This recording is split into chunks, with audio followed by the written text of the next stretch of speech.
Oke, kita mulai podcast ini pada malam yang barokah ini. Assalamualaikum warahmatullahi wabarakatuh. Waalaikumsalam warahmatullahi wabarakatuh. Nah, kita di sini kedatangan dan dihadirkan tiga narasumber, yaitu yang pertama Akh Wildan, kemudian Akh Erwin dan Akh Muslih.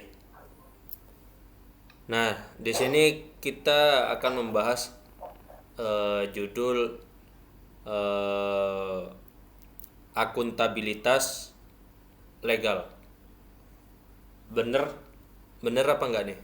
Akuntabilitas legal. Oh iya bener.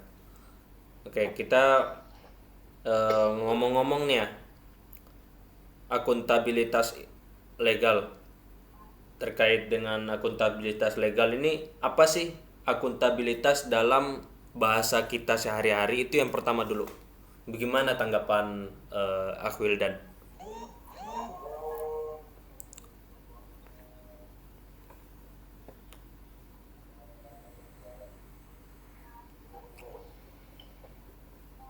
Bentar, kita masih nunggu. Nah, keluar, masuk, keluar, masuk.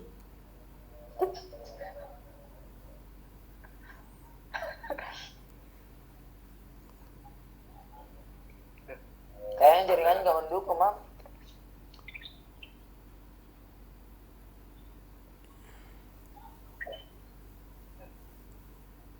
Gimana Wildan?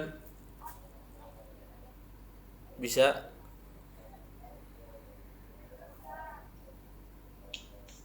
Oke, oke. Udah? Nah, ya, udah Oke, jelas. bismillah. Kita mulai ya. Ya. Oke. Apa sih akuntabilitas di dalam bahasa kita sehari-hari? Akuntabilitas dalam bahasa kita sehari-hari adalah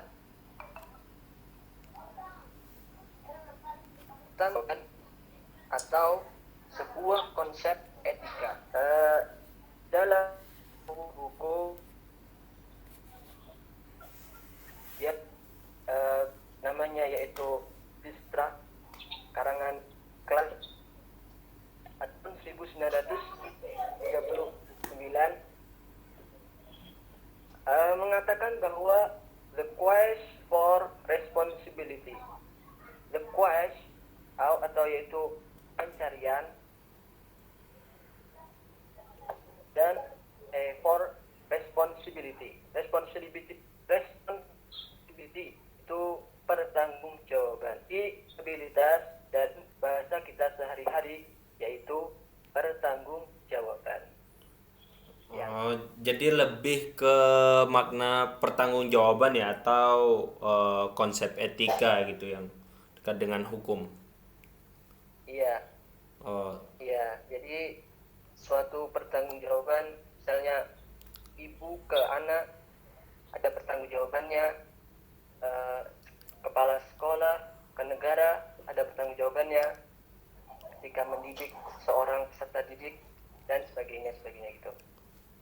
oh iya ya. Nah, untuk tadi kan kita udah membahas tentang apa namanya akuntabilitas dalam bahasa kita sehari-hari ya. Nah, untuk arti dari legal itu sendiri apa, Akhwildan? Oh, baik. Arti legal itu sendiri. Sebelumnya program itu adalah Bisa ilegal dan bisa bisa diulangi lagi, Mas legal. Wildan? Akhwildan bisa Akuntabilitas diulangi lagi? legal sendiri yaitu eh, oh, oke. Jadi program itu yang pertama legal dan ilegal. Oh iya, legal Ilegal dan sendiri itu sudah kita ketahui bahwasanya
jadi kalau kita simpulkan di sini ilegal itu yang tidak mengikuti aturan gitu, berbelok arah gitu.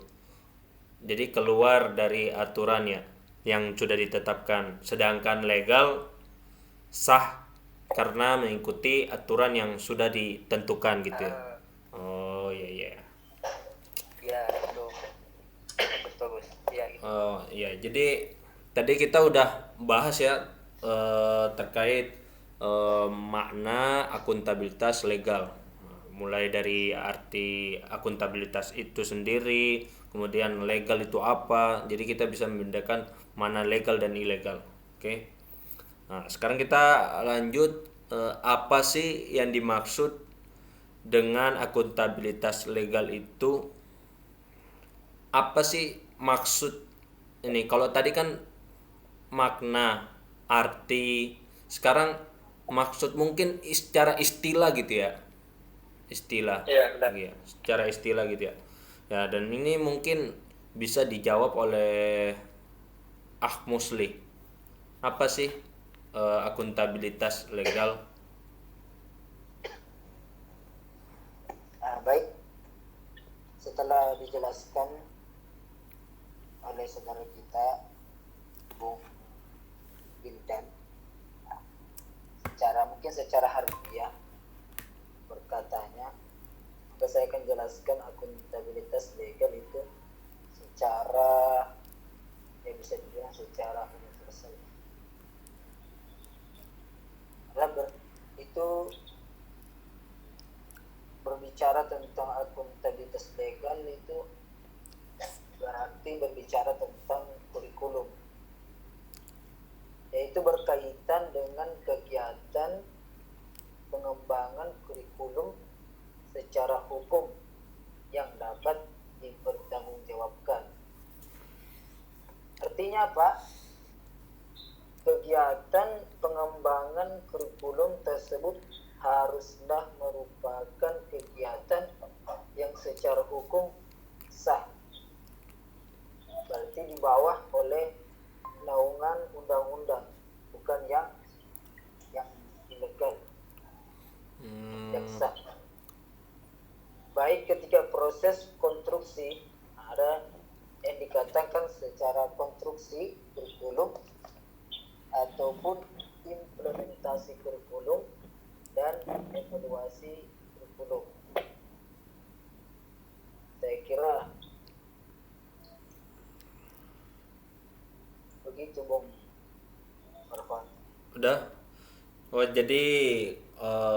jadi maksud ini adanya akuntabilitas legal ini yaitu kurikulum ya, kurikulum yang dimana itu ada aturan-aturan yang telah ditetapkan gitu, disahkan gitu.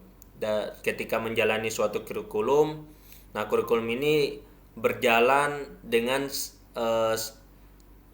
aturan yang sudah ditentukan gitu, dengan yang sudah ditetapkan. Jadi tidak melanggar aturan yang ada untuk sistem kurikulum yang dijalankan ini.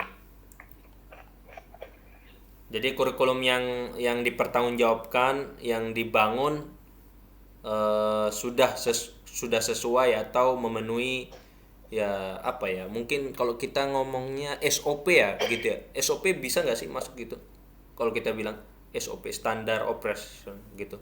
Standar operasional ya. Iya, udah memenuhi itu semua. Oke, untuk membangun kurikulum. Nah, sekarang kita bahas apa yang dimaksud dengan konstruksi kurikulum dan implementasi kurikulum itu sendiri. Gimana, Musli? Berbicara tentang konstruksi kurikulum, sebenarnya konstruksi ini berasal dari kata Inggris. Mungkin kita sering mendengar yang namanya kontrak. Itu merupakan bahasa Inggris yang berarti susunan atau model. Jadi konstruksi itu sendiri berasal dari kata kontrak, susunan, model atau tata letak dalam konteks filsafat pendidikan. Aliran konstruksi merupakan sesuatu susunan atau model yang berusaha merancang tata susunan lama dengan membangun tata susunan hidup kebudayaan yang mencorong ini menurut filsafat. Jadi konstruksi kurikulum menurut proses atau menurut pendidikan, kurikulum itu untuk merancang ulang kurikulum karena tuntutan kebutuhan untuk merubah secara pasti komponen. Ketika kita ingin membangun konstruksi kurikulum atau merancang, kita harus memperhatikan komponen-komponen dalam membangun kurikulum. Yang pertama itu harus terdiri tujuan program. Jadi ketika kita ingin membangun kurikulum harus ada programnya dulu. Terus bahan ajarnya, strategi mengajar, deskripsi alokasi sumber belajar, metode pengevaluasian hasil belajar, dan metode untuk mereview dan engagement kurikulum itu sendiri. Saya kira begitu konstruksi. Kalau untuk implementasinya, tadi kan konstruksi. Oke. Adapun untuk implementasi, dia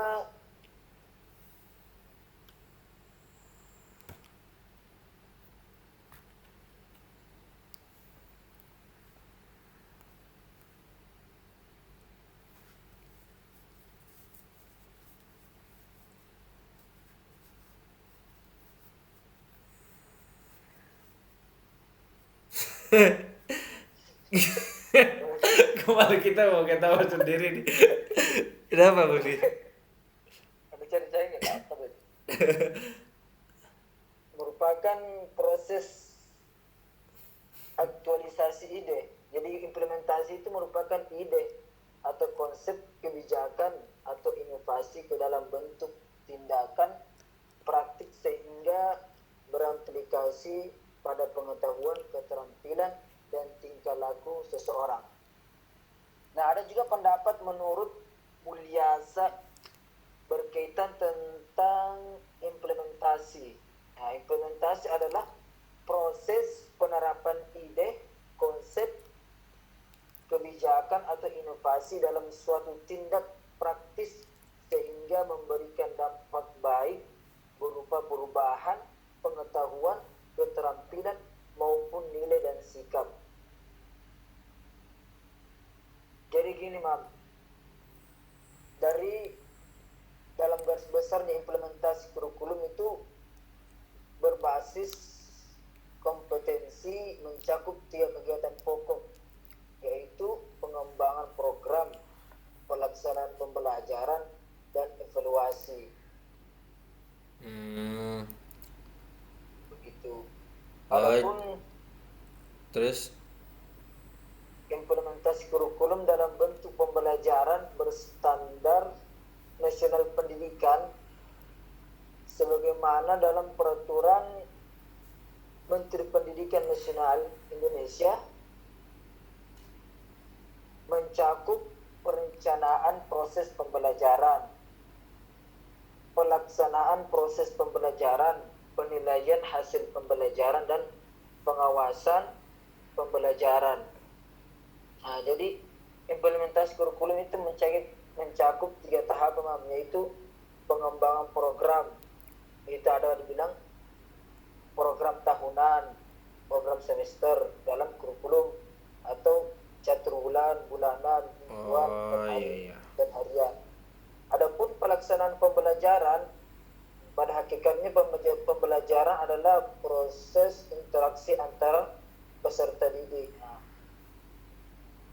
Jadi ini berkaitan tentang pembelajaran antara interaksi peserta didik dengan lingkungan.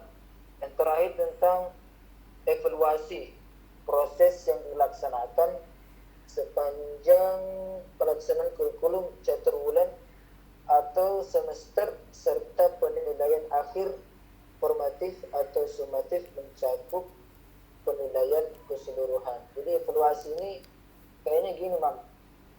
Dia standar penilaian untuk mengetahui standar sekolah. Oh Jadi iya iya. ketika kita ingin mengetahui standar keberhasilan sekolah harus ada evaluasi. Oh, jadi kalau mau lihat apa gimana sih kedepannya sekolah ini bisa lebih baik, nah maka muncullah ide-ide yang melibatkan interaksi antara eh, siswa dengan guru sendiri. Jadi mereka mengusulkan ini. Gimana kalau tahun depan kita mengadakan acara ini untuk biar sekolahnya lebih apa gitu, lebih baik gitu mungkin, atau ya bisa diikutkan dengan acara-acara seperti lomba atau apa gitu. Intinya sih kalau konstruksi kurikulum itu untuk merancang ulang kurikulum. Kalau implementasi dia menerapkan rencana Iya. kurikulum dalam bentuk pembelajaran, baik Oh, itu pembelajaran ya, jadi terkait pembelajaran ya ini ya. baik baik itu terlibat dalam lingkungan sekolah ataupun di luar sekolah atau di luar kelas. Oh iya. Jadi umum ya. Jadi kita di sini tadi udah berbicara proses tadi yang saya tanyakan itu konstruksi kurikulum dan implementasi kurikulum. Untuk konstruksi kurikulum yaitu ya implementasi sama-sama proses. Hanya saja untuk konstruksi ada tuntunan kebutuhan dari kurikulum itu sendiri ya, seperti ya yang dimaksud komponen tadi itu kan. Nah, terus untuk implementasi, nah di sini terjadi penerapan rencana yang gimana kedepannya untuk kurikulum ini bisa lebih baik gitu ya, muncul ide-ide akhirnya di sana melibatkan interaksi antara siswa dan guru gitu kan. Jadi terdapat evaluasi untuk implementasi ini, evaluasi secara terus menerus ya untuk pengembangan gitu ya. Bukan begitu, Muslih? Ya saya kira itu. Oke, kita lanjut. Eh, apa sih prinsip-prinsip pengembangan kurikulum?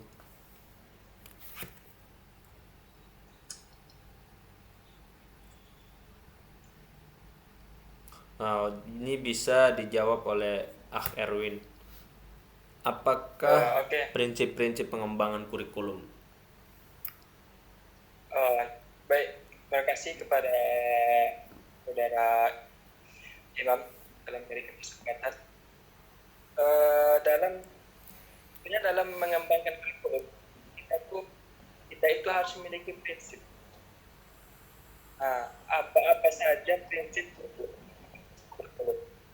Jadi di sini saya akan berbicara bahwa prinsip-prinsip untuk mengembangkan kurikulum itu, yang pertama adalah bahwa kurikulum itu harus relevan, bersifat relevan, baik itu dalam bidang maupun eksternalnya.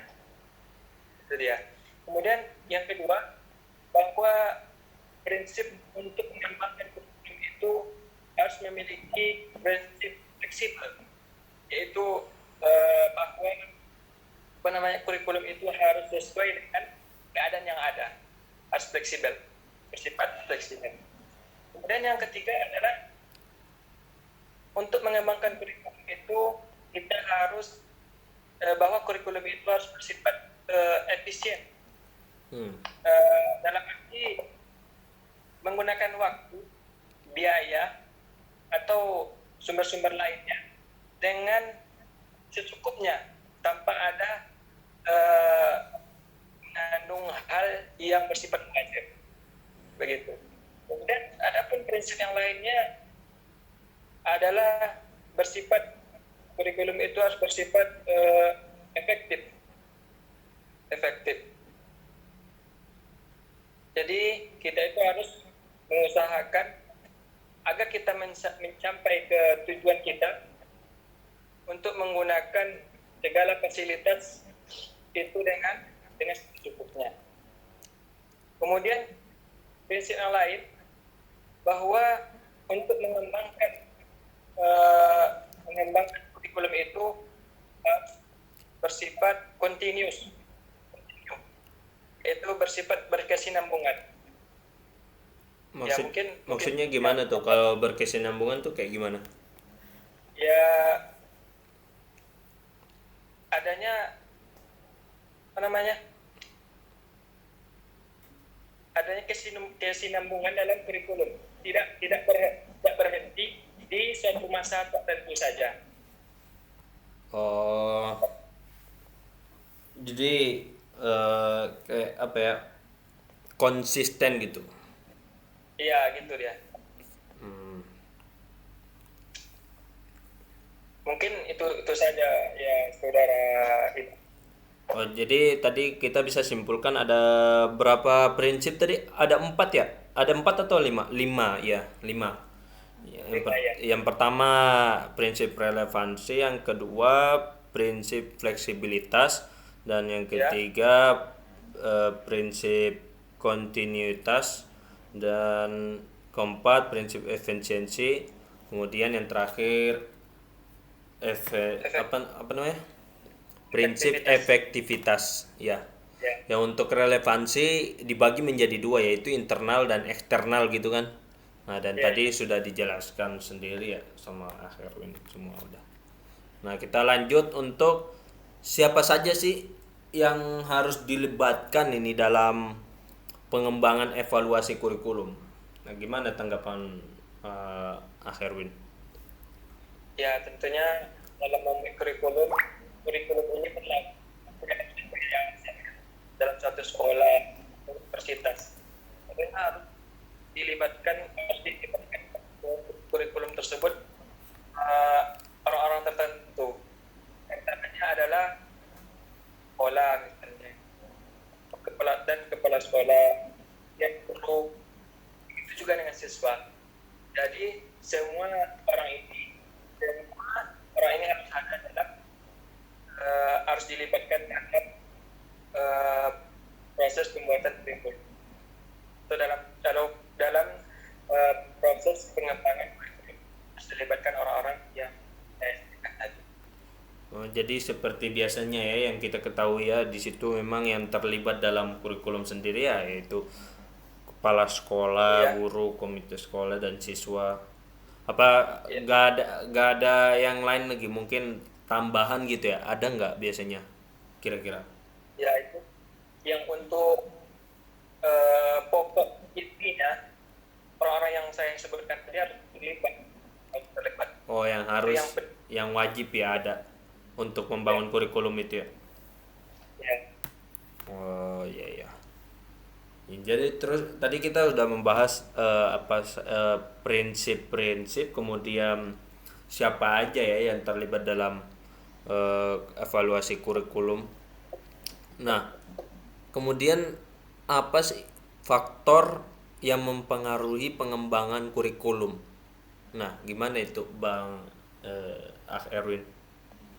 Ya, faktor yang sebenarnya banyak. Caranya adalah masyarakat. Ini faktor utama. Itu kita bilang faktor utama. Kemudian perguruan tinggi itu sendiri, kemudian pembangunan negara, dan begitu juga dengan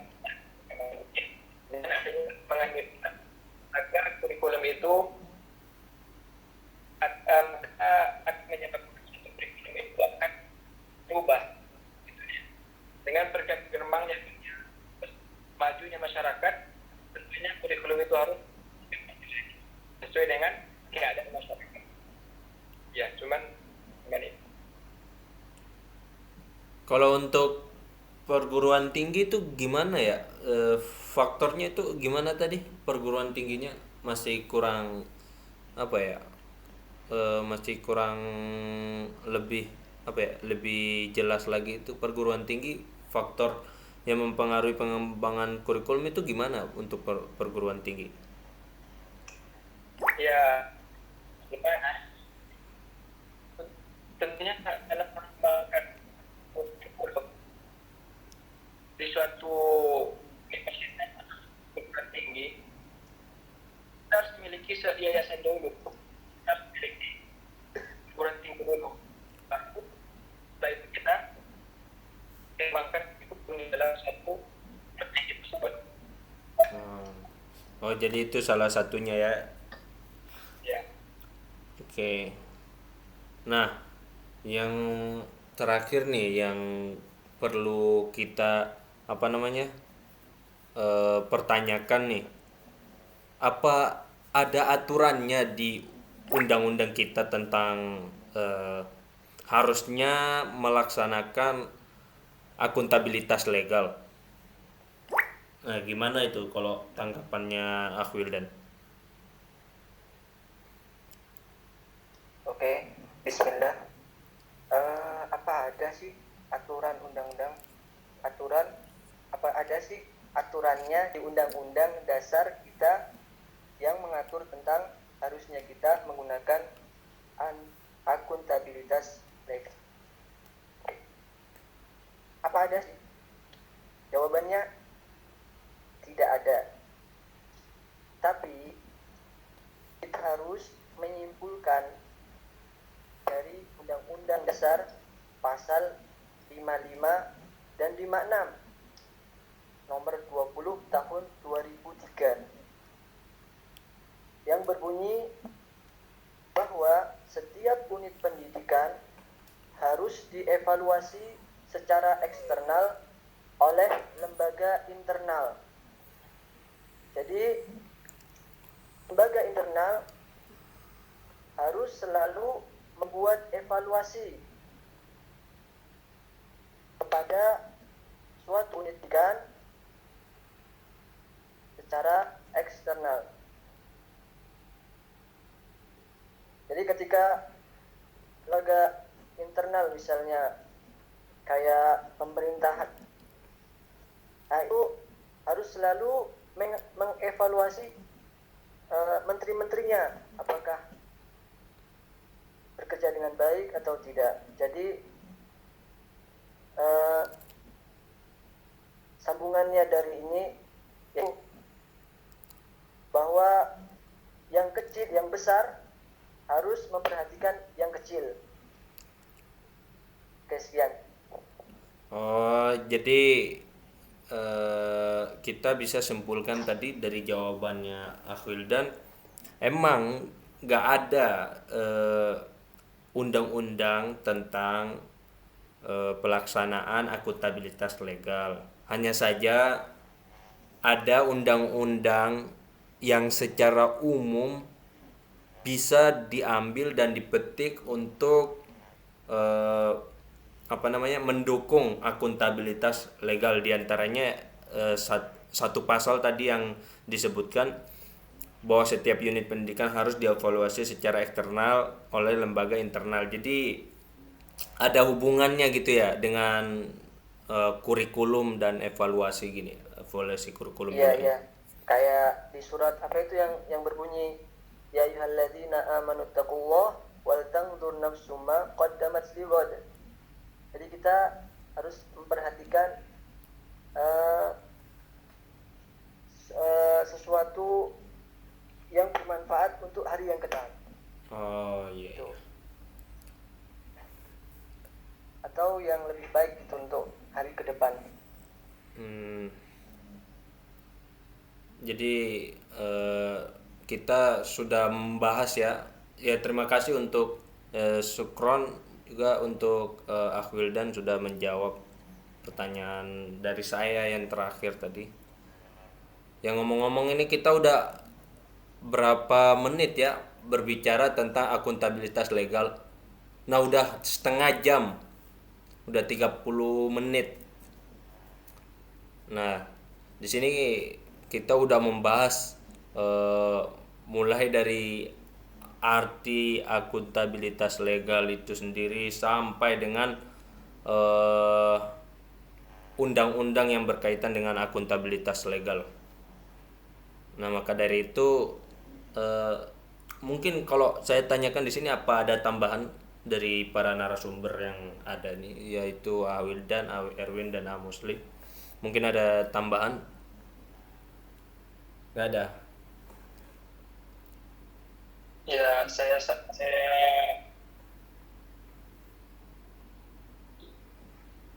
ini udah cukup. Oh, udah cukup ya. Ya, kita bisa tutup podcast ini dengan bacaan hamdalah, kemudian kafaratul majlis. Alhamdulillahirabbil alamin.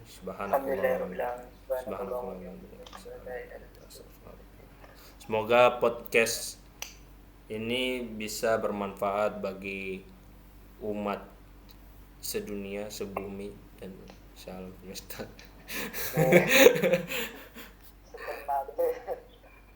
Ya, assalamualaikum warahmatullahi wabarakatuh. Waalaikumsalam warahmatullahi wabarakatuh.